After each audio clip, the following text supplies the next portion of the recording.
What up, Dokkanners? The LR for part 2 on the JP side of the game for Tanabata 2024 is confirmed to be Jiren. And it is a transforming one, right? Because this is the first form. This is the second, or maybe this is a standby thing. Either way, let's take a look at what the character can do. But first, we got to check out those animations. This is my category. This is my category. It better be good. Let's see it. Okay. My voice is a little sore right now, so I may not be able to do and react as loudly as I want. Okay, all right. Starting out strong with the little AP shot there. Okay. His art individually looks great. The shading looks great. The animation is pretty simple, but that's okay. Okay. He turned around and they turned back. Oh, no, talk again.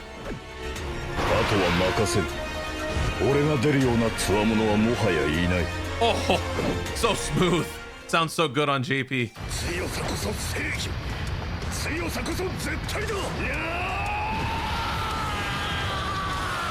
Hey! Full power Jiren. Oh! Looks a little framey on the aura. Yikes. Okay, that looks good. Oh, it looks nice. That looks, oh! Oh my God. UI and Jiren. Red versus blue. Oh, that looks smooth. That looked nice.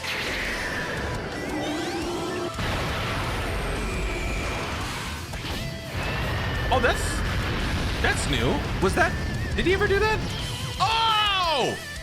Oh! Oh, that's cold. Do it again. Okay, I think my one takeaway from this that is a little jarring is the aura being extremely framey. Like, it seems, maybe this is some Twitter compression shenanigans or something, but that just seems very oddly framey. Like, the rest of it looks good. Like this, like the tattered clothing looks great, but the aura just seems a little weird. Oh, but he looks so good. The shading on the character art is nice, especially early on, like right here. And then, oh, when he transforms, that looks so good. All right, so let me know what you guys think about the Jiren animations on a scale of 1 to 10. This is, of course, at base speed. This will probably look better. I feel like this will translate better at full speed, especially this part. Oh, but I love tournament power so much. I don't even care. If the animations are terrible, I mean, yeah, it's a bummer, but like, I don't care. I just love this category so much. All right, so we got a bunch of news to go through. Let's start with the Jiren unit details. Now, this is not courtesy of Gorsh like usual. So in case that there are some errors or anything, I'll try to update in the pinned comment. Check the pinned comment down below for any information that I need to otherwise clarify on. But for now, let's just take a look at this. LR AGL Jiren. Universe 11 category key +4, 200%. Or Universe Survival Saga key +3, 200%. Wait a minute. Are you serious? There's two 200% leader skills in there. So this is the first Carnival LR with two 200% leader skills, and it's a key +4, 200%. So recently people have been asking, what next step could they possibly take in terms of leader skills, progression, and all that stuff? And people were thinking maybe 210%, 250%. I just don't think that we're there yet. Doing something like this where you expand the parameter a little bit, maybe with key, would be a good move. And especially considering Universe 11 is very limited in scope, this is a good start because the few characters that do exist don't get a stat buff, but get a key buff because there's more synergy across the smaller category. I like that a lot. Wow. Okay. First ever Carnival dual lead. That is very nice. So for the super attack, raised attack and defense for 1 turn, causes colossal damage to the enemy. For the ultra super, greatly raised attack and defense for 1 turn, causes mega colossal damage and a high chance to stun the enemy. Okay. For the passive, key +8. Attack and defense +350. This is the base form. From the first turn since appearing, nullifies enemies action once within the turn. Oh, you can disable enemy action once. Oh my god. And this is in the passive, so this is just off of a super. it doesn't seem very clear. Is this off of any attack or just like what? I would assume even if you slap him, you can cancel one action. Damage reduction 50%, attack and defense plus 50% when attacking, an additional attack plus 100%, great chance of launching a critical hit, damage reduction plus 11% when placed in the second or third slot. Wow. So you could put that as a slot 2 unit and you would have 61% damage reduction plus all of this. Maybe you could launch multiple. It's an AGL unit, so you'd have a decent amount of additional in there. Okay. Standby. Goes into standby from turn 3 since appearing. Stands by for 5 turns during which the charge count increases by 1 per key sphere obtained by allies. LR standby full power. No, not full power. LR standby Jiren. Can't attack. Passive unable to attack. Defense plus 350. Key plus 3 to all allies. Damage reduction 50% plus an additional damage reduction plus 11% per key spheres obtained. So if you pick up basically 4, you're at 100% damage reduction, or 5. An additional defense plus 100% when receiving an attack randomly changes non-key spheres into key spheres. What? All key spheres are key spheres. What? All of the key spheres are key spheres. Maybe changes non-AGL key spheres into AGL. Probably. You know what? We're going to cross-reference this with something else. Give me 1 second. Yeah. Okay. So we're also using the Dokkan Wiki's Twitter. Changes key spheres that are non-AGL into AGL. So that is incorrect. Attack and defense plus 70% to all other allies for 2 turns when this character obtains key spheres as the second or third attacker in a turn. I want to make sure that we have all this the same. Let's go back here. See, this is why we don't appreciate Goresh until he's not around. Okay, everything else looks to be the same. Okay. So now let's move on to the next one.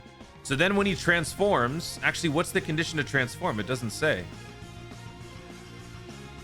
I guess we don't know. I guess we don't have that information just yet. Okay.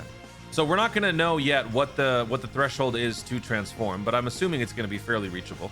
Then when you go full power, greatly raises attack and defense, or greatly raises attack and raises defense for 1 turn. Let's check the punctuation here because no comma means no perma. Okay, both are temporary. Okay. Massively raises attack and raises defense for 1 turn, causes colossal, mega colossal, and stuns. Guaranteed stun. Oh, that's nice. E plus 11 attack and defense plus 400%.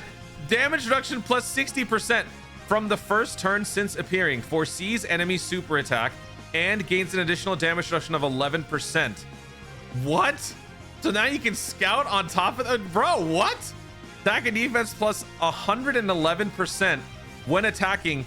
You're over 500% with 60% damage reduction. Great chance to crit with an additional crit chance plus 11% per key sphere obtained. So this is also almost a guaranteed. An additional attack plus 100%. Attacks guaranteed to hit. Attacks and guaranteed criticals when key is 24. So you don't miss. Additional attack plus 50% when the character receives a super attack from the enemy. Oh my god. What? Is this real? Oh my god. This is LR Jiren. This is my category. Let's go. This, I mean, what? I can't. I don't know what else to say. So comment section down below. How do you feel they did on this unit? I think they cooked. All of this is obscene. This should be illegal. Like, this is not, this is limit breaking. This is earth shattering. This is Jiren. That's what it is. So on top of that, JP got a bunch of other news. So there's a new Super Battle Road dropping for JP. More stages for a new blue zone. So that's cool. And now we're going to go over the EZAs. So there are new EZAs that apparently are not sub EZAs, but they're getting their own Extreme Z battle, which is good because that just means that these units are going to be even better. Sub EZAs, you can typically kind of assume they're on a lower plane of existence, for lack of a better phrase. So we've got Shape Up Boo, we've got Int Piccolo, we've got Tech 17 and Tech 18. So 4 more Universe 7. This is just the year of Toon. Like, they have given me everything that I've wanted. I have a section in my global account that's labeled soon, and so I migrate all of the characters that are either going to be receiving EZAs, Awakening, or you know, for boosting super attacks. They're all in there. 90% of it is just Universe Survival Saga, which is just perfect. So let's go through these. Shout out to the Dokkan Wiki here. We're going to check out the details over here because it's either that or we check out this mess, and I don't want to do that. So if there are any clarifications that I need to provide, check the pinned comment down below. So for the Int Piccolo, massively raises attack and raises defense for 1 turn. Damn.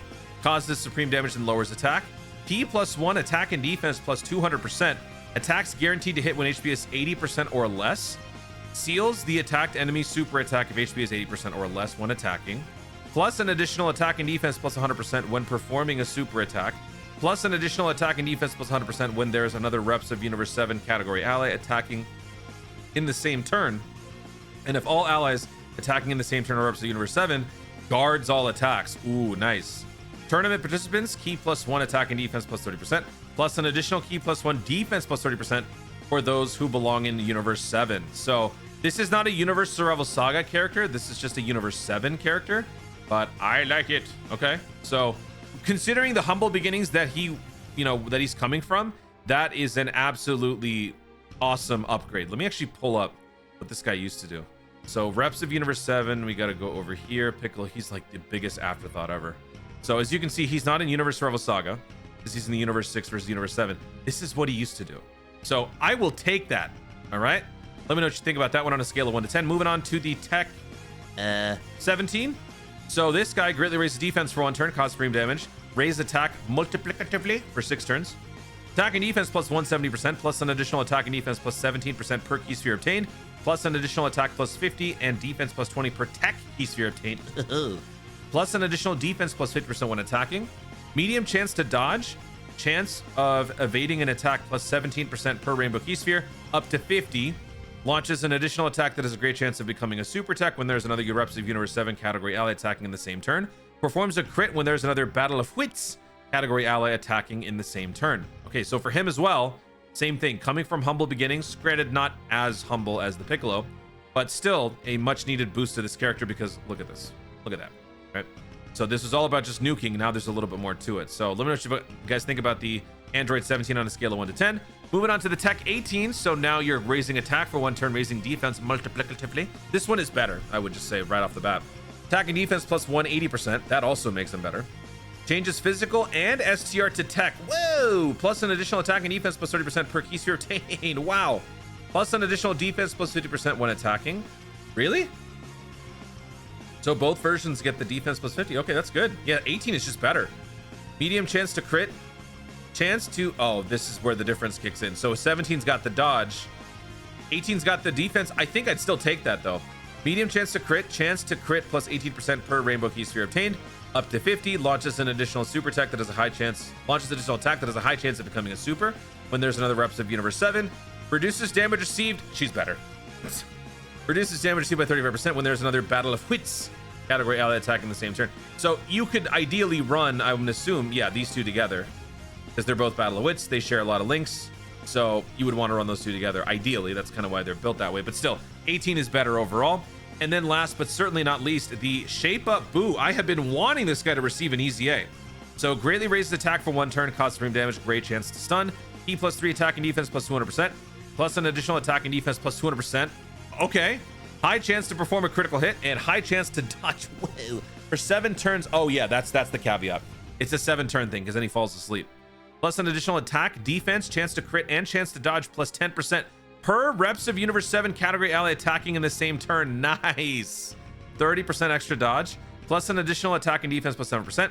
Reduces damage received by 7%. With each attack evaded, full dodge.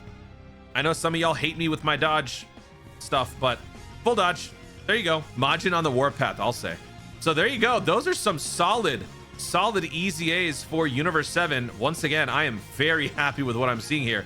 But we're going to leave it at that because if there's anything else, I'll just add in the pinned comment down below. Lots of good news for JP. I will end with one thing for global players. What does this mean for global? So when it comes to the Tanabata celebration, typically this lands in the November time slot for global, meaning UI Goku drops as a Dokkan Festival LR during November's Thank You celebration. We don't call it Tanabata, we call it Thank You.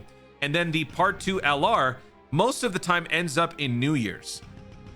Last year, was it last year or the year before, we ended up getting the Part 2 LR, immediately following the part 1. So sometimes it could be either or. However, none of that matters considering this time around we are in uncharted waters. Global and JP are set to unify schedules moving forward from worldwide downloads. So all of this stuff is very much in question on the global side of the game. So as excited as you may be for all of this, we have no idea when this is going to be happening. While they say unification is happening between global and JP, does that mean that global will still get all of the other stuff on top of it?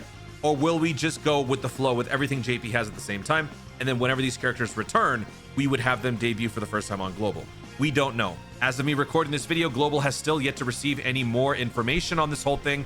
They said that they would tell us during the 9th anniversary, but as of right now, we got no clue. So we are still up in the air when it comes to all of that, but still global players enjoy the anniversary. We will still have worldwide download to enjoy. Whenever these characters show up on global, it will be spectacular, especially for me, because this is my category. Oh, it looks so, yeah, look at that. When you look at this faster, it looks better. It still looks weird though. It still looks a little weird. I'm gonna go ahead and blame that on Twitter compression. Let's see what it looks like once the actual units are out on JP. But yeah, there you go. Lots of hype eventually in the future for global, but in the immediate future for JP. Guys, thank you so much for watching. If you enjoyed the video, be sure to leave a like down below. Let in the comments your thoughts on the LR Jiren in terms of the animations, the unit details. What are your thoughts on the EZAs, the sub EZAs, or the other EZAs, Universe 7? Which one is the one that you're most looking forward to? For me, it is the Shape Up Boo 100%. I have been wanting to use a Shape Up Boo for a while. I still kind of do, but now I have a legitimate excuse to run this guy when they drop on global, whenever that is. So let me know your thoughts overall in the comments down below. Also be sure to subscribe for more no content in the future and click the notification bell so that you let YouTube know you want to see more of my stuff. Do it. Thanks again. Stay tuned and to Dokkan responsibly.